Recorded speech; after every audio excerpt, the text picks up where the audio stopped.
खवा रही हूँ। गोपी की सास कहती है मोकू लगे कि तेरे ऊपर कोई भूत प्रेत बैठ गया है।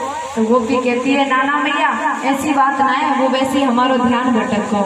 फिर दूसरे दिन गोपी जब गैया धुलवे के काजे गई, गैया को दूध निकालने के काजे बाहर बाड़े में गई तो गैया को धुलवे लगी।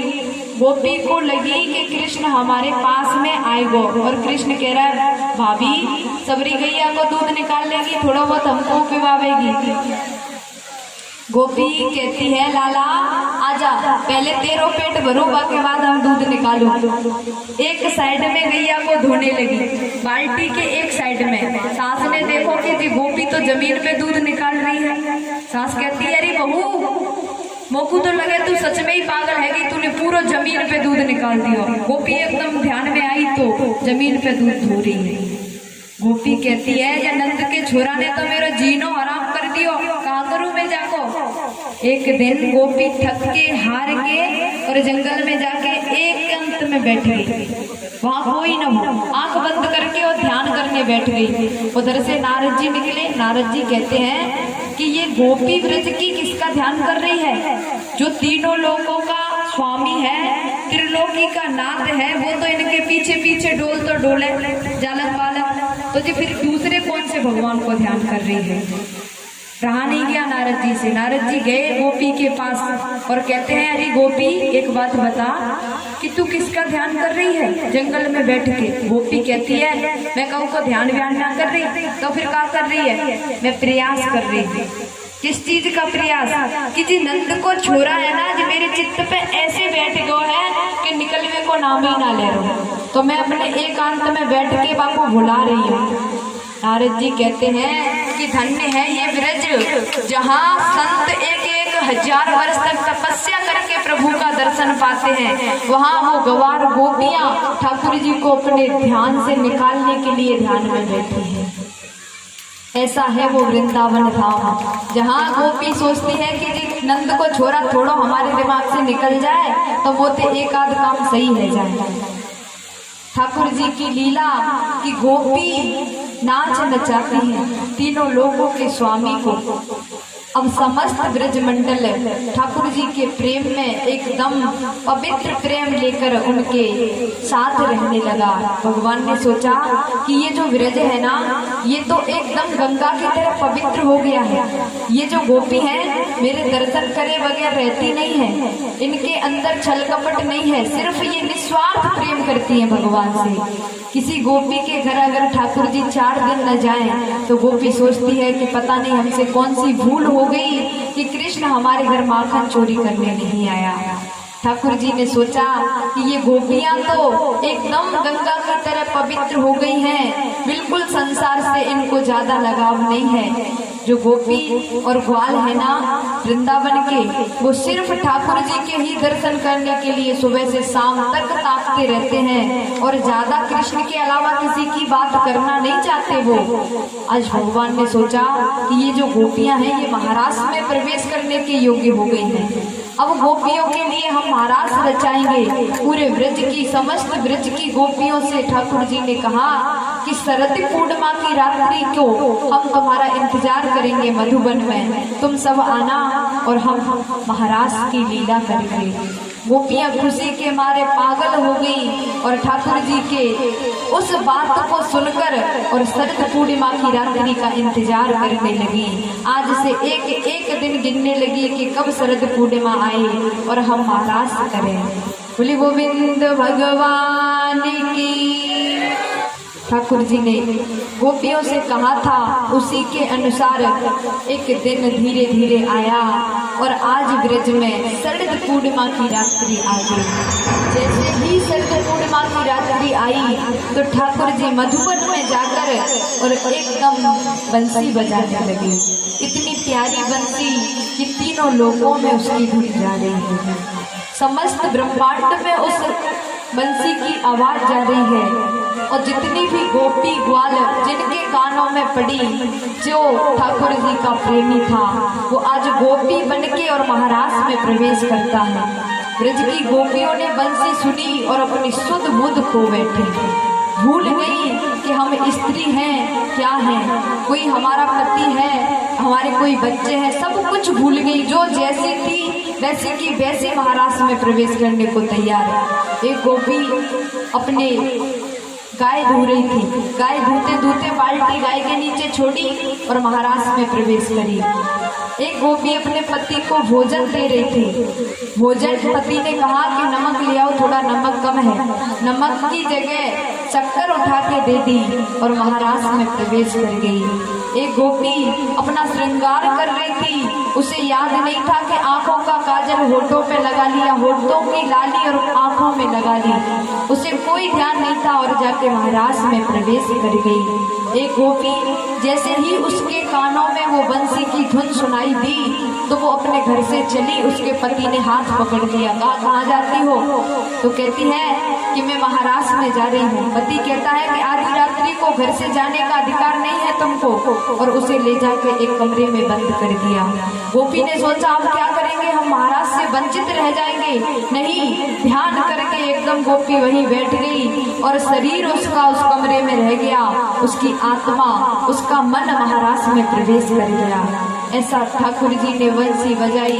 कहते हैं कि ये जो महाराज है ना, यहाँ कोई स्त्री और पुरुष का मिलन नहीं है। गोपियां सिर्फ स्त्रियों से नहीं कह सकते हम, जो मन से ठाकुर जी का चिंतन करता है, जो अपने आप को ठाकुर जी का अर्धांगिनी समझता है, वही गोपी होता है।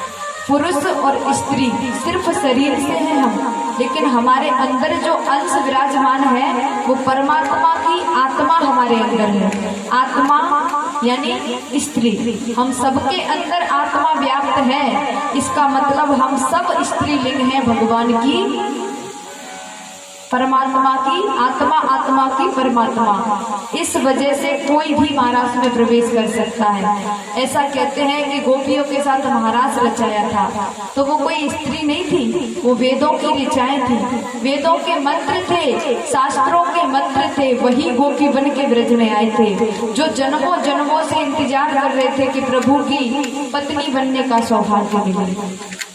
जब वो श्री राम वनवास गए थे ना, 14 वर्ष वन में रहे थे, तो सीता जी उनके साथ गई थी। तो संत महापुरुष देखते थे सीता जी को तो सोचते थे कि कितनी सौभाग्यशाली है सीता कि ठाकुर जी के साथ रात दिन रहती है। काश हम भी प्रभु की पत्नी होते, हम भी इनकी भार्या होते। तो भगवान ने कहा कोई बात नहीं, ये अवतार मेरा मर्यादा पुरुषोत्तम है, एक ही विवाह कर सकता हूँ, लेकिन जब कृष्ण अवतार लेंगे ना तो सबके मन की इच्छा पूरी करेंगे। वही वेदों की ऋचाएं, वही संत महापुरुष आज गोपी बन के महाराज में प्रवेश करे हैं। यहाँ कोई स्त्री और पुरुष का मिलन नहीं हुआ था, आत्मा का और परमात्मा का मिलन था। आज हजारों की लाखों की संख्या में गोपियां आ गई। अब यहाँ पार्वती जी महाराज में आ रही थी, पार्वती जी महाराज में आ रही थी, तैयार हो रही थी। भोलेनाथ ने कहा कि हम भी चलेंगे महाराज में। पार्वती जी कहती हैं स्वामी वहां पर सिर्फ एक ही पुरुष होता है कृष्ण, उसके अतिरिक्त और दूसरा कोई पुरुष नहीं होता, तुम वहां नहीं जा सकते। तो भोलेनाथ कहते हैं क्या करना पड़ता है वहां जाने को? तो पार्वती जी कहती हैं कि गोपी बनना पड़ता है। फिर तुम मुझे गोपी बनाओ। गोपी कैसे बना सकते हैं तुमको? कि तुम अपनी लहंगा और फरिया दो मुझे, मैं लहंगा फरिया पहनूंगा और महाराज में तुम्हारे साथ चलूंगा। कहते हैं कि भोलेनाथ ने इतनी जिद की कि पार्वती ने कहा कि अगर तुम वहां पकड़े गए तो क्या होगा? भोलेनाथ कहते हैं वो बाद की बात है, पहले मुझे यहाँ तैयार करो और मुझे अपने साथ महाराज में ले चलो। जब भी जाती हो अकेली चली जाती हो, कभी लेके नहीं जाती। तो आज भोलेनाथ को पार्वती जी सजाती है, लहंगा पहनाती है, फरिया डालती है सर पे, जो लंबी लंबी जटाएं थी ना उनको छुपा देती हैं उसके पल्लू में। जब महाराष्ट्र में भोलेनाथ पार्वती जी के साथ आए तो वहाँ पे ऐसे एंट्री नहीं मिलती, पहले चेकअप होता है। अगर हम कहीं जाते हैं ना तो सबसे पहले चेकअप होता है कोई हथियार तो नहीं है। तो ठाकुर जी के जो 2-4 गोपी थी ना वो लगी थी चेक करने को। देखा आती जा रही है गोपी, आती जा रही है। भोलेनाथ का नंबर आया तो भोलेनाथ पीछे हो गए, पार्वती जी को आगे कर दिया कि तुम पहले चलो। पार्वती जी तो निकल गई, लेकिन जैसे ही गोपियों के पास भोलेनाथ आए तो भोलेनाथ अपने पैरों को छुपा रहे हैं। पैरों को छुपाते छुपाते गोपी कहती है कि कुछ दाल में काला लगता है। ये गोपी बड़ी डरी डरी सी है। गोपियों ने कहा अपना घूंघट उठाओ। ठाकुर भोलेनाथ कहते हैं कि नहीं, घूंघट नहीं उठाएंगे, हम सिर्फ भगवान के आगे घूंघट उठाते हैं। तो भोलेनाथ को महाराज में प्रवेश मिल गया। जैसे ही लाखों हजारों की भीड़ में गोपी इकट्ठी हुई तो भगवान ने बंसी बजाना बंद कर दिया। बंसी बजाना बंद किया और कहा कि गोपियों, आधी रात्रि को अपने अपने पतियों को छोड़ के, अपने बच्चों को छोड़ के यहाँ क्यों आई हो? गोपी कहती है कि प्रभु कैसी बात करते हो, तुम्ही ने तो बुलाया है हमको यहाँ। भगवान कहते हैं तुमको लज्जा आनी चाहिए, आधी रात्रि को समय अपना घर छोड़ के आ गई महाराज में। गोपी अपने मन ही मन सोचती है कि तुमने जब ये बात अपने मुंह से कही तो ये पृथ्वी क्यों नहीं फटी कि हम सब इसमें समा जाते। एक गोपी अपनी पैर के अंगूठे से जमीन को किरोती है, मानो प्रार्थना कर रही है कि हे धरती मैया, भगवान खुद कह रहे हैं कि क्यों आई हो, इस समय हमें क्यों जिंदा रखा है, अपनी गोद में ले ले मुझे। लेकिन कहते हैं कि जब किसी के मुंह से आवाज नहीं निकलती ना तो कोई ना कोई तो बोल ही जाता। एक गोपी कहती है, अच्छा गोपाल एक बात बताओ, कोई स्त्री हो, उसका पति परदेश में गया हो तो उस स्त्री को क्या करना चाहिए? भगवान कहते हैं क्या करना चाहिए? जब तक उसका पति नहीं आता तब तक उसकी कोई तस्वीर हो, उसका ध्यान करना चाहिए, उसकी पूजा करनी चाहिए। अच्छा, फिर उस स्त्री का पति बहुत दिनों बाद परदेश से वापस आ जाए और वो स्त्री उसी समय उस तस्वीर की पूजा कर रही हो और दरवाजे पे पति गेट खटखटा रहा हो कि दरवाजा खोलो, मैं आ गया हूँ, फिर क्या करना चाहिए? तो भगवान ने कहा करना क्या चाहिए? जब असली पति दरवाजे पे खड़ा है तो नकली पति उस मूर्ति की पूजा करने से क्या फायदा? असली पति को दौड़ के जाना चाहिए और दरवाजा खोलना चाहिए, पति को अंदर लाना चाहिए, उसकी सेवा करनी चाहिए। फिर कहा गोपी ने कि वारे गोपाल, खुद ही कहते हो कि जब असली पति आ गया है तो नकली पति की पूजा करने से क्या फायदा, तो फिर हम नकली पतियों की पूजा क्यों करें जब तुम असली पति मिल गए हो? तो गोपी जैसे ही कहती है कि तुम असली पति मिल गए हो तो हम इस संसार के पतियों को क्यों पूजें? ये तो एक दिन मर जाते हैं, इनका तो सिर्फ शरीर से रिश्ता होता है, लेकिन हमारा रिश्ता आपसे जन्म जन्मों से है। जब कुछ भी नहीं था तब भी हम तुम्हारी पत्नी थे, आज जब सब कुछ है तब भी आत्मा परमात्मा की होती है, और जब कुछ भी नहीं बचता तब भी आत्मा परमात्मा की होती है। ठाकुर जी सोच लेते हैं, ठाकुर जी को पता लग गया कि अब गोपियां महाराज में प्रवेश करने के योग्य हैं, अब इनके लिए मुझे महाराज रचाना ही पड़ेगा। ठाकुर जी एकदम से खड़े हो जाते हैं और कहते हैं कि तैयार हो जाइए, महाराज में प्रवेश करते हैं। ठाकुर जी सोचते हैं कि ये लाखों गोपियां हैं और हम अकेले हैं, किसी एक गोपी के साथ अगर नाचेंगे, एक गोपी के साथ महाराज रचाएंगे तो और अन्य गोपियां इनको बुरा लगेगा। तो प्रभु ने क्या किया, जितनी गोपी थी उतने ही रूप बना लिए, एक एक गोपी दो दो ग्वाल, एक एक गोपी दो दो कृष्ण, इस तरीके से अपने रूप बना लिए और महाराज में प्रवेश किए। आइए हम और आप भी महाराज में प्रवेश करें। ठाकुर जी हजारों लाखों गोपियों के साथ महाराज करते हैं तो यहाँ गोपियों को घमंड हो जाता है, गोपियां अहंकार करने लगती हैं, अपने मन में सोचती हैं कि हम इतने सौभाग्यशाली हैं कि तीनों लोगों का स्वामी हमारे साथ नाच रहा है, इसका मतलब हमसे सौभाग्यशाली संसार में कोई नहीं है। तो ठाकुर जी ने सोचा कि ये महाराज में प्रवेश करने के बाद भी इनके मन में अहंकार आ गया तो यहाँ मेरा रुकना उचित नहीं है। ठाकुर जी बीच महाराज से एकदम अंतर ध्यान हो गए। श्री सूत जी महाराज, श्री सुखदेव जी महाराज कहते हैं, परीक्षित भगवान ने 1 मिनट भी वहां रहना उचित नहीं नहीं समझा। जब गोपियों के मन में घमंड आ गया तो फिर क्या किया, एक गोपी को साथ लिया और वहां से अंतर ध्यान हो गए। परीक्षित कहते हैं एक बात बताइए गुरुदेव कि एक गोपी मतलब हजारों की भीड़ में से एक गोपी के साथ क्यों अंतर ध्यान हुए, कौन थी वो गोपी? तो कहा है किसी ने कि जो एक गोपी श्री सुखदेव जी महाराज ने बताई थी ना परीक्षित को, तो वो थी राधा रानी। भागवत जी में राधा रानी का नाम नहीं लिया गया, क्यों? क्योंकि राधा रानी जो है वो सुखदेव जी महाराज की गुरु है और कहते हैं कि गुरु का नाम नहीं लिया जाता, गुरु का नाम नहीं लिया जाता। तो श्री सुखदेव जी महाराज ने कहा कि एक गोपी के साथ भगवान अंतर ध्यान हो गए। यहाँ राधा रानी को लेकर भगवान अंतर ध्यान हुए थे। थोड़ी दूर जाकर मधुबन में प्रकटे और वहां राधा रानी को भी घमंड हो गया।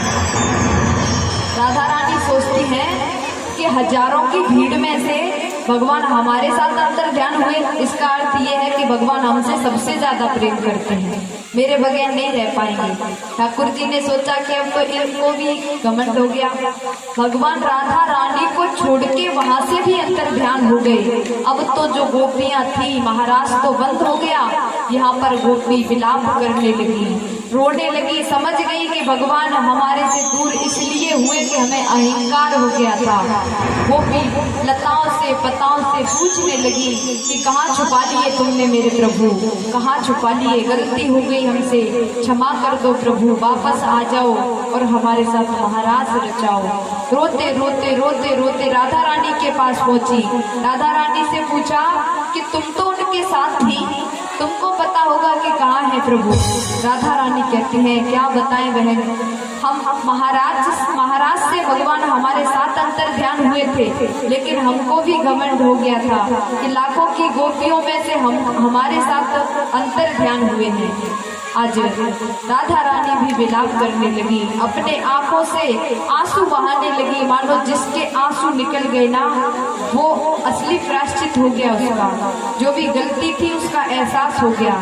ठाकुर जी ने देखा कि गोपियां तो ज्यादा ही बेचैन हैं, गोपियां तो हमारे बगैर रह ही नहीं पा रही, तो फिर से एकदम प्रकट हो गए बीच महाराज में। गोपियां खुश हो गई और फिर से महाराज रचाया प्रभु ने। आइए हम भी रचाएं, थोड़ी देर के लिए महाराज में चलें। शरद पूर्णिमा की रात्रि को महाराज ऐसा रचा कि समस्त ब्रजमंडल पवित्र हो गया, शुद्ध हो गया। ठाकुर जी ने गोपियों को अपना लिया और उनके ऊपर कृपा करी। ठाकुर जी की लीलाएं अनंत है, लेकिन कहते हैं कि जब समय आता है ना तो सब कुछ छोड़ के जाना पड़ता है। गोपियों से इतना प्रेम किया कृष्ण ने, लेकिन एक समय आया और गोपियों का ठाकुर जी से मिलने बिछड़ने का समय आ गया। कंस ने आदेश दिया कि हमारे यहाँ मेला है और उस मेले में बलराम और कृष्ण को बुलाया जाए। कृष्ण और बलराम को बुलाने के लिए अक्रूर जी से कहा कि तुम जाओ और वृंदावन से कृष्ण को और बलराम को दोनों को लेकर आओ मथुरा। मथुरा में एक यज्ञ का आयोजन है, मेले का आयोजन है, उसमें कृष्ण को लेके आओ। अक्रूर जी ने कहा कि वो दो नन्हे नन्हे से बालक हैं, अगर वो मथुरा में आ गए तो कंस इनको नहीं छोड़ेगा। लेकिन अक्रूर जी से कंस ने ये कहा था कि तुम अगर नहीं जाओगे तो मथुरा में तुम मारे जाओगे। अक्रूर जी मजबूर हो गए और कृष्ण को लेने के लिए आज ब्रज की तरफ बढ़े। धमकी दी कि अगर तुम नहीं जाओगे ना तो तुम्हारे भाई वसुदेव को और देवकी को जेल में मरवा दिया जाएगा। आज अक्रूर जी डर के मारे वृंदावन की तरफ चल दिए। कहते हैं कि अक्रूर जी थे, जो अक्रूर जी थे भगवान के काका थे, लेकिन इनको ये नहीं पता था कि कृष्ण और बलराम कौन है, इसलिए उनको डर था। लेकिन डरते डरते आज ब्रज में आ गए। ब्रज में आए, गोविंद भगवान की, राधा रानी सरकार की। अक्रूर जी वृंदावन में पधारे, आकर नंद बाबा से मिले। और नंद बाबा से कहा कि बाबा तुम्हारे जो कृष्ण और बलराम है ना, इनको मथुरा के लिए बुलवाया है कंस ने। कंस ने कहा है कि मथुरा में मेला है, वहाँ कृष्ण और बलराम आने चाहिए, तो मैं इनको लेने आया हूँ। अगर अक्रूर जी ने जैसे ही कहा नंद बाबा से, तो नंद बाबा कहते हैं कि मेरा कृष्ण और बलराम अगर जाते चलोगो तो यशोदा मैया जी नहीं पावेगी, यशोदा मैया कृष्ण और बलराम के बगैर रह नहीं पाती। तो अक्रूर जी कहते हैं देखो भैया, कृष्ण का और बलराम का जाना वहाँ बहुत जरूरी है। अगर कृष्ण नहीं गया ना तो वसुदेव जी को वो पता नहीं क्या करेगा कंस वसुदेव जी के साथ। अक्रूर जी समझाते रहे, लेकिन नंद बाबा नहीं माने। तो अक्रूर जी ने क्रोध में आके कह दिया कि जिस कृष्ण को तुम अपना बेटा समझते हो ना, वो तुम्हारा बेटा नहीं है। असलियत तो ये है कि जो कृष्ण है वो वसुदेव जी का पुत्र है। जैसे सुना नंद बाबा ने कि वसुदेव जी का पुत्र है, तो गर्दन को झुका दिया और कहा कि आज तक तो हम यही समझते थे कि कृष्ण हमारा लाला है, लेकिन अक्रूर जी ने आज आंखें खोल दिया कर कहा कि आधी रात्रि के समय वसुदेव जी देवकी भाभी से जो पुत्र पैदा हुआ था उसे लेकर आए थे, और भादों की आधी रात में, काली रात में यशोदा मैया के पास जो बेटी थी उसे ले गए थे और इस बालक को छोड़ के गए थे। नंद बाबा कहते हैं कि ये बात जो तुमने हमें बताई है ना, ये यशोदा को मत बताना। अगर यशोदा को बता दी तो यशोदा जीते जी मर जाएगी, वो इस बात को सुन के जीवित नहीं बचेगी। अक्रूर जी कहते भैया आप तो समझदार हो, देखो अगर कृष्ण को तुमने मथुरा नहीं भेजा तो कंस हमारे भैया वसुदेव के साथ कुछ अच्छा नहीं करेगा।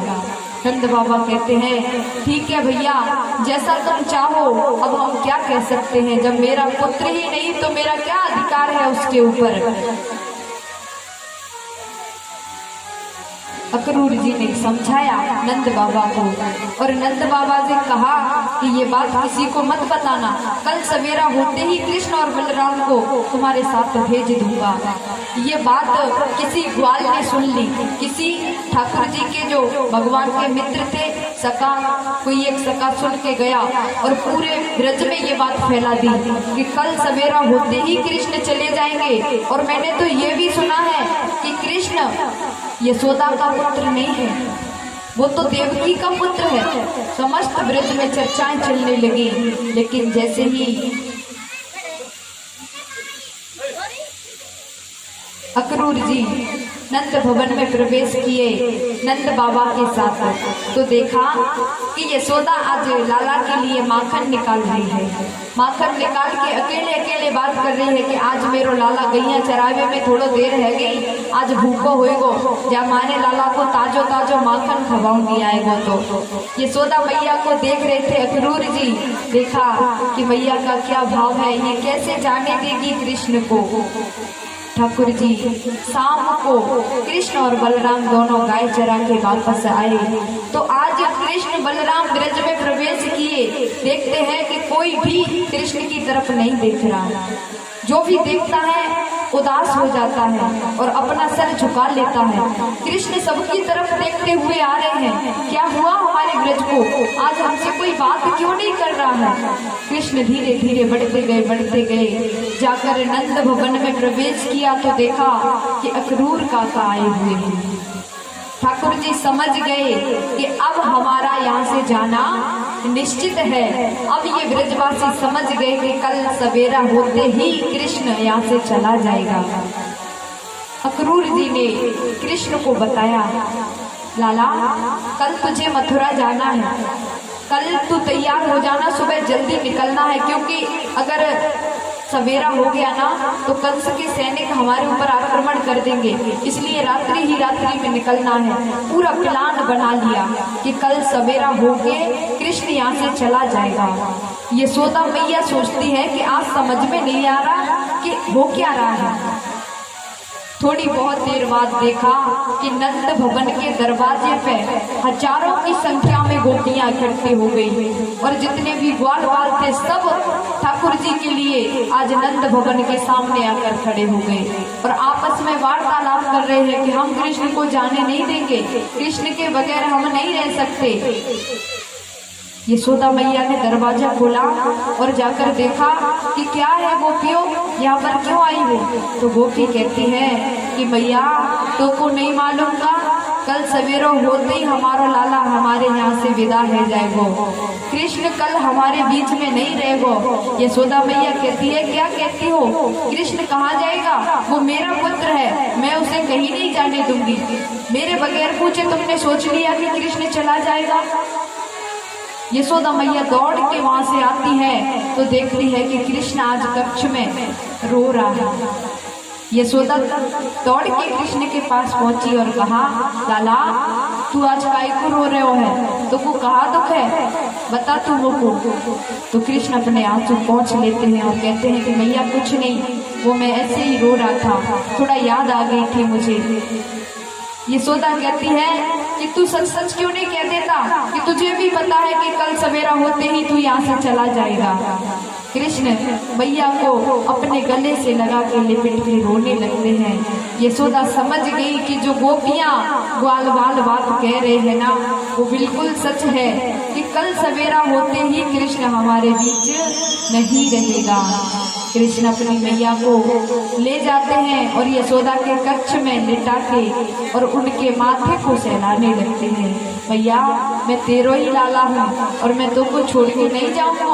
अगर हम चले भी गए ना तो कल जाएंगे और परसों वापस आ जाएंगे। यशोदा कहती है कि तू मेरा छोरा है, मेरे बगैर पूछे तू कहीं नहीं जा सके, तो को मैं एक दिन के लिए भी नहीं भेजूंगी।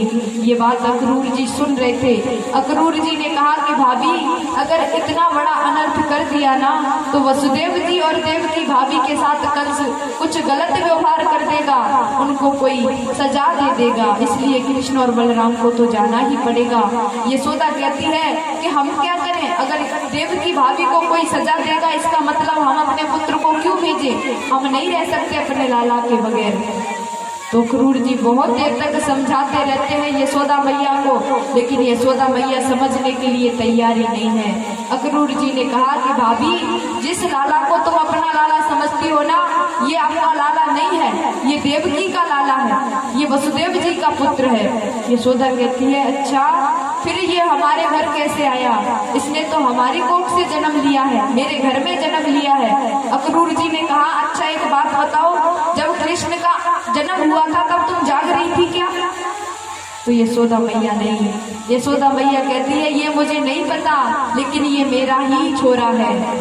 अक्रूर जी कहते हैं तुमको जब ये नहीं पता कि इसने जन्म किस टाइम लिया था तो तुम कैसे कह सकती हो कि ये तुम्हारा पुत्र है? यशोदा कहती है इसका मतलब कृष्ण हमारा लाला नहीं है। अक्रूर जी कहते हैं कि ये तुम्हारा लाला नहीं है, ये वसुदेव जी का लाला है, देवकी का लाला है, फिर हमारे यहाँ कैसे आया? तो बताया कि वसुदेव उस रात्रि को तुम्हारे गर्भ से पुत्र पैदा नहीं हुआ था, पुत्री पैदा हुई थी, तब तुम्हें कोई ज्ञात नहीं था, तुम तो नींद में सो रही थी। उस समय वसुदेव भैया तुम्हारे कक्ष में आए थे, उसी रात्रि को उस कन्या को लेकर गए थे और कृष्ण को यहाँ छोड़ कर गए थे। यशोदा कहती है मैं कुछ नहीं जानती, लेकिन मैं कृष्ण से दूर नहीं रह सकती, मैं कृष्ण को नहीं छोड़ सकती, ये मेरा लाला है। क्यों रे कृष्ण तू बता, तू मेरा लाला है ना? तो कृष्ण कहते हैं हाँ भैया मैं तेरो ही लाला हूँ और जन्म जन्मांत तक तेरा ही रहूंगा, युगों युगों तक यशोदा का ही लाला कहा जाऊंगा। तो यशोदा कहती है तू हमसे दूर नहीं जाएगा।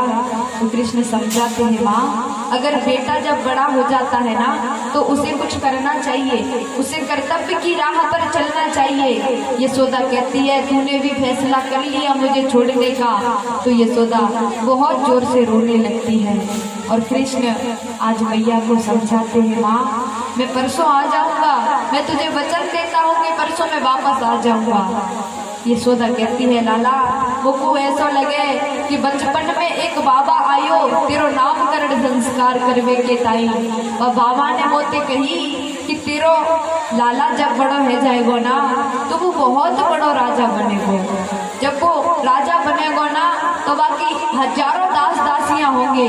लाला एक काम करना कि जब तू राजा बने ना तो तू वो को अपने महल में बुला लियो और एक दासी की नौकरी दे दियो। बस मैं गाँव नहीं कहूंगी कि मैं तेरी मैया हूँ, बस तू अपने पास वो को रख लियो। कृष्ण कहते हैं माँ मैं तुझे दासी की नौकरी दूंगा, मैं तेरा लाला हूँ मैया, मैं कहीं नहीं जा रहा, मैं परसों वापस आ जाऊंगा। और यशोदा मैया को समझा के उसके कक्ष में छोड़ के आते हैं। और मैया आज पूरी रात नींद कहाँ आने वाली थी।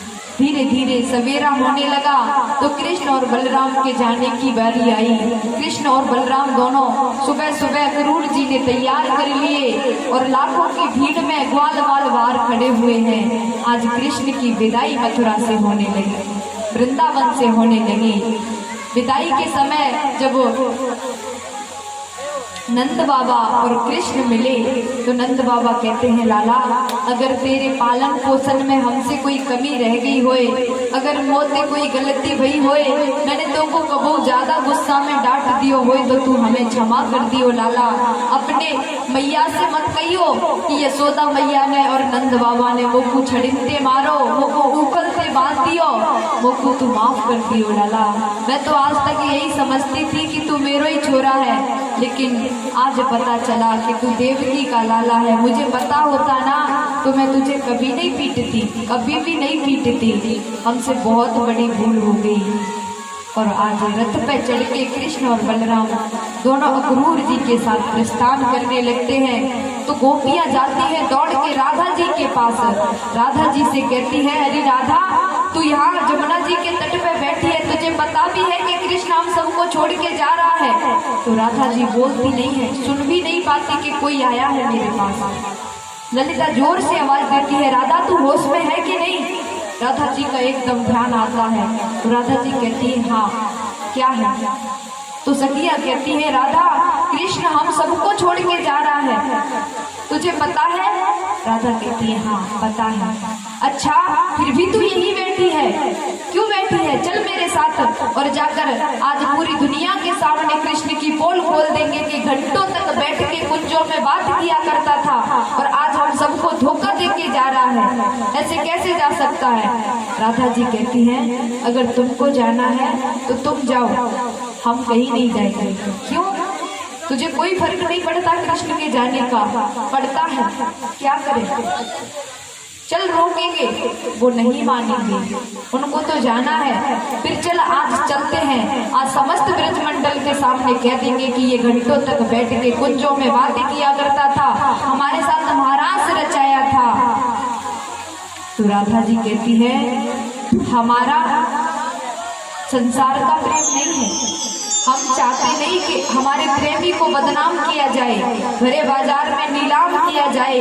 प्रेम तो उसे कहते हैं जो त्याग सिखाता है, लेकिन संसार का प्रेम होता है ना वो पीछे खींचता है, कहीं हमसे हमें छोड़ के ना जाए, कहीं हमसे दूर ना हो जाए। लेकिन राधा जी कहती है कि मेरा स्वार्थी प्रेम नहीं था, अगर हमारा प्रेमी कर्तव्य की राह पर आगे बढ़ना चाहता है, आगे अपने भविष्य को बदलना चाहता है, उसकी तरक्की है उसमें, तो हम नहीं रोकेंगे और हम बदनाम भी नहीं करेंगे कृष्ण को। और हम और आप अगर हो तो क्या कहेंगे, अगर किसी के घर में झगड़ा भी हो जाए पति पत्नी में तो भी वो कह देती है अरे जा, छोड़ना है तो छोड़ दे, हम और कोई ढूंढ लेंगे जिंदगी जीने के लिए।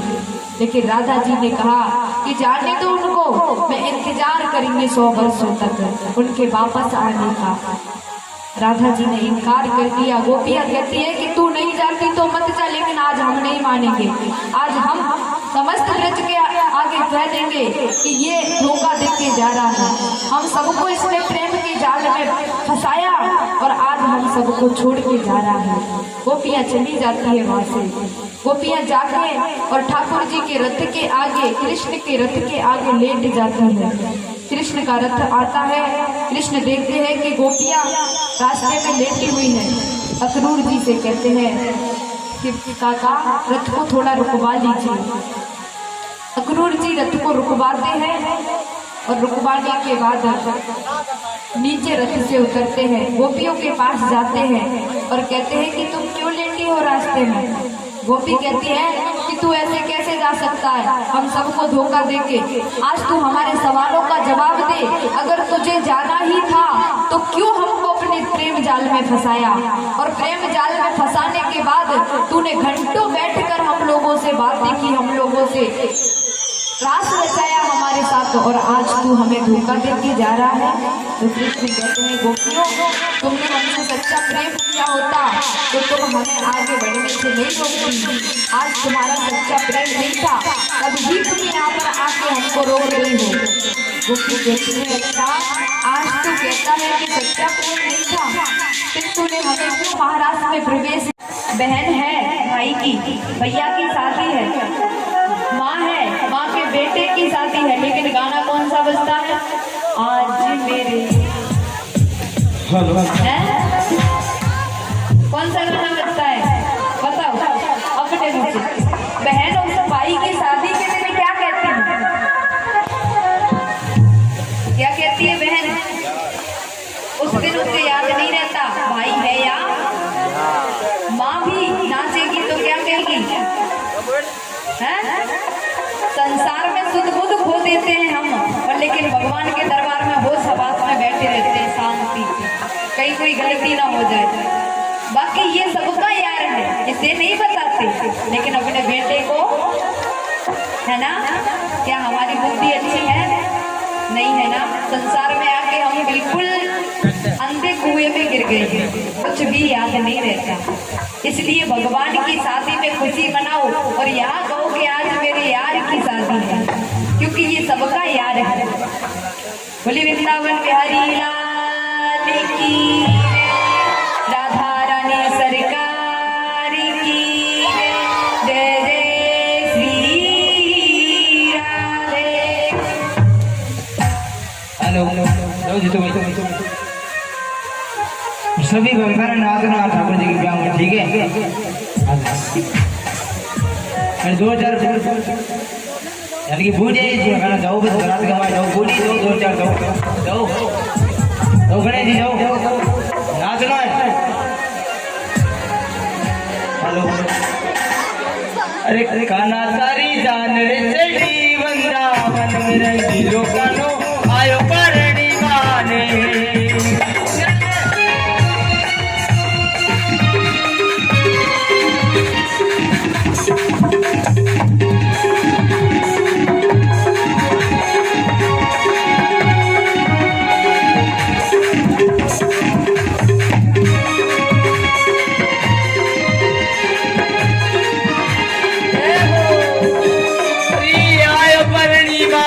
Hey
बच्ची दूर बहु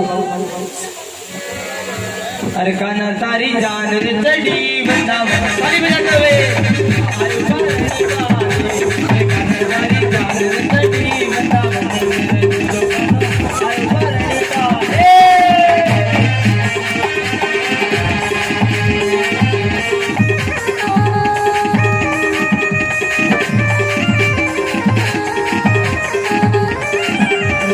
चोरी रे कटक में तो चोरी रे कटक की काला खाना जी होंदी जी लाला तो चोरी रे कटक में तो चोरी रे कटक की काला खाना जी होंदी जी लाला होंदी जी ला काला से तो होने मुरी दीवाना होंदी जी ला काला से तो होने मुरी दीवाना तो चोरी रे कटक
जो माताएं कन्यादान करना चाहती हैं वो करती जाए बारी बारी से व्यवस्था पूर्ण करें। हाँ तो सभी मिलकर भगवान के जी विराजमान होते हैं और एक एक गाँव भगवान के तिलक करो और इनकी दाल दक्षिणा दो, इनकी कन्यादान करो।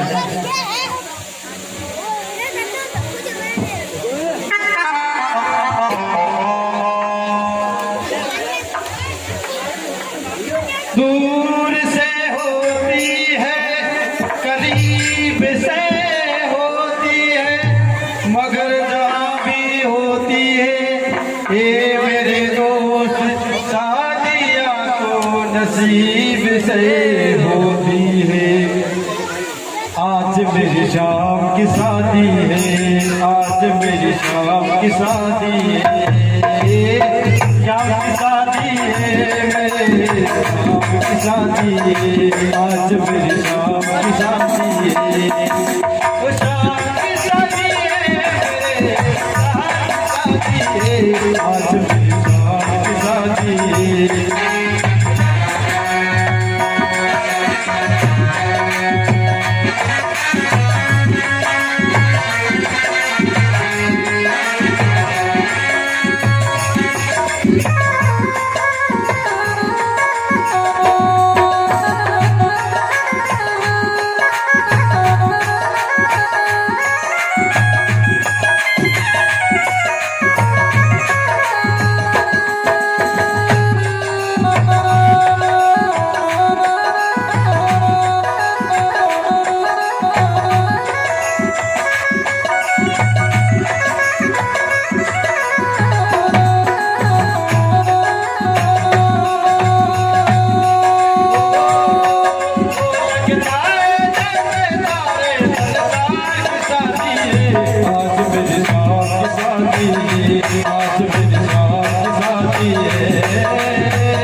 शादी मेरे दिलदार की शादी, आज मेरे श्याम की शादी।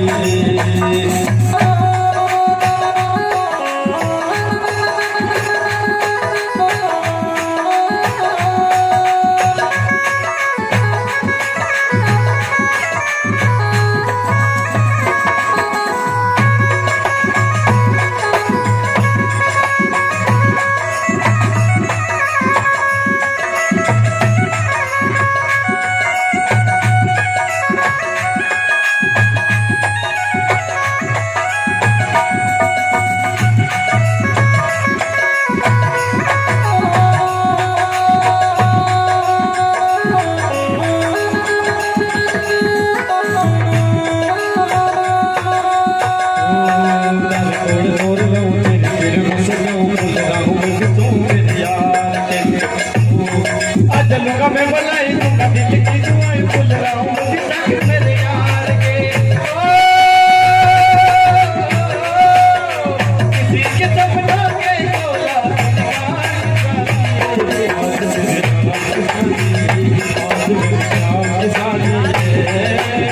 शाम की शादी मेरे दिल की शादी।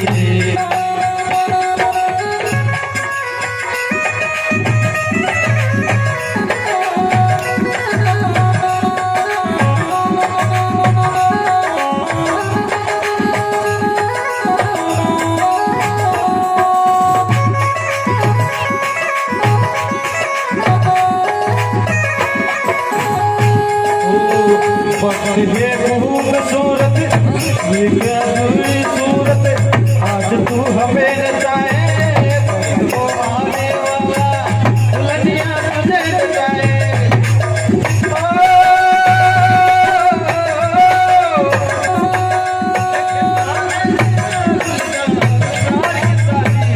आज मेरे काम की शादी, आज मेरे काम की शादी, शाम की शादी मेरे आज मेरे शाम की शादी।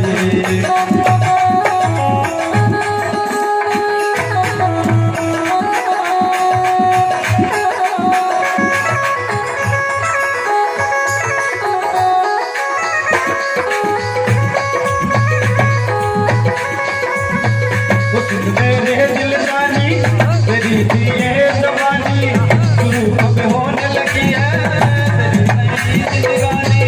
उसी से तू मैं आज तू हमें नचाए।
शादी आज मेरे श्याम की शादी है, श्याम की शादी है मेरे दिल की शादी, आज मेरे श्याम की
तेरी थी ये जवानी शुरू अब होने लगी है तेरी नई जिंदगानी खुशी से झूमे मन मेरा बन गया दामन आज तू हमें जगाए वक्त वो आने वाला दुल्हनिया मुझे जलाए